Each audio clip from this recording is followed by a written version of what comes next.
You can have a job, or you can have a career, or you can have a calling. And if you can somehow figure out how to have a calling, you have hit the jackpot, because that's the big deal. I met Jeff Bezos 25 years ago, and he told me, Dave, I want you to invest in my company. What are you doing? I'm gonna start a bookstore in my garage. Okay, and I'm gonna put it online. People buy online, and I'm gonna ship out of my garage. But if you invest in me, Dave, someday I'm gonna be the richest man in the world. I'll do over $100 billion. First of all, there is no such thing as $100 billion 25 years ago. Statistically, there's no such thing. Countries didn't have 100, our national debt wasn't $100 billion. And this dude's telling me at 26 years old that he's gonna be the richest man in the world because he has a garage and the internet? That was his truth. No, but he did not know it, and neither did I. But the difference between him and I is I was laughing, scoffing, and jesting at him, and he was already applauding himself, going, at the right way, at the perfect time, I'm gonna make as much as I can as quickly. And I'm sitting there going, there's no way this is gonna be a big business. Do something you're very passionate about, and don't try to chase what is kind of the hot passion of the day. Seen in that light, it really was a difficult choice. But ultimately, I decided I had to give it a shot. I didn't think I'd regret trying and failing. And I suspected I would always be haunted by a decision to not try at all. After much consideration, I took the less safe path to follow my passion, and I'm proud of that choice. As a young boy, I had been a garage inventor. I'd invented an automatic gate closer out of cement-filled tires, a solar cooker that didn't work very well out of an umbrella and aluminum foil, baking pan alarms to entrap my siblings. I'd always wanted to be an inventor, and she wanted me to follow my passion. There's a military phrase that I especially love, and it says, slow is smooth and smooth is fast. And I have seen that in every endeavor I've ever been in.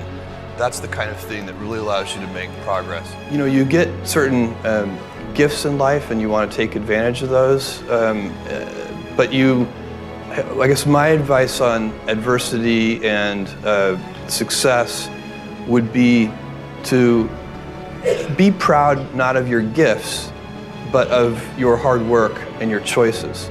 So, you may be, the kinds of gifts you get in life, you might be really good at math. It might be really easy for you. That's a kind of gift. But practicing that math and taking it to the next step, that could be very challenging and hard and take a lot of sweat. That's a choice. You can't really be proud of your gifts because they were given to you.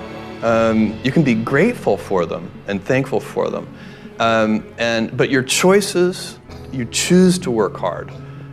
You choose to do hard things. Those are choices that you can be proud of. You can choose. We all get to choose our life stories, and it's the choices that define us, not our gifts. Everybody in this room has many gifts. I have many gifts. You can never be proud of your gifts because they're gifts. They were given to you. You might be tall, or you might be really good at math, or you might be extremely beautiful or handsome, or there are many gifts, and you can only be proud really of your choices because those are the things that you are acting on. And one of the most important choices that each of us has, and you know this just as well as I do, is you can choose a life of ease and comfort, or you can choose a life of service and adventure. And when you're 80, which one of those things do you think you're going to be more proud of? You're going to be more proud of having chosen a life of service and adventure. There's never been a better time to be alive. I mean, it's just incredible the amount of inspiration that the world generates for me, and I think for a lot of people. It's insane, the amount of change and invention and opportunity. Your life The life you author from scratch on your own begins. How will you use your gifts? What choices will you make? Will inertia be your guide, or will you follow your passions? Will you follow dogma, or will you be original? Will you choose a life of ease, or a life of service and adventure? Will you wilt under criticism, or will you follow your convictions? Will you bluff it out when you're wrong, or will you apologize? Will you guard your heart against rejection, or will you act when you fall in love? Will you play it safe, or will you be a little bit swashbuckling? When it's tough, will you give up, or will you be relentless? Will you be a cynic, or will you be a builder? Will you be clever at the expense of others, or will you be kind? Every time you figure out some way of providing tools and services that empower other people to deploy their creativity, you're really onto something. You know, you're very lucky if you have a career. A lot of people end up with a job. If you don't love your work, you're never going to be great at it.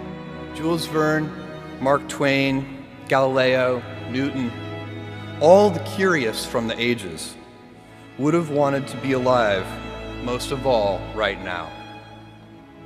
As a civilization, we will have so many gifts, just as you as individuals have so many individual gifts as you sit before me.